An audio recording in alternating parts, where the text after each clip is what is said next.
ఏ బాటైనా పర్వాలేదంట, సమయంతో సాగటమే మన సింపుల్ సిద్ధాంతం.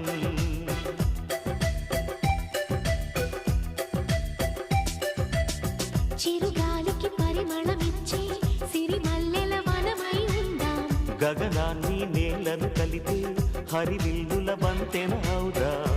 ఆనందం అంటే అర్థం మనమందా, ప్రతి పూట పాటై సాగే హుషారు సరిగమలో. ఎన్నో ఎన్నో రాగాలుండే సంగీతం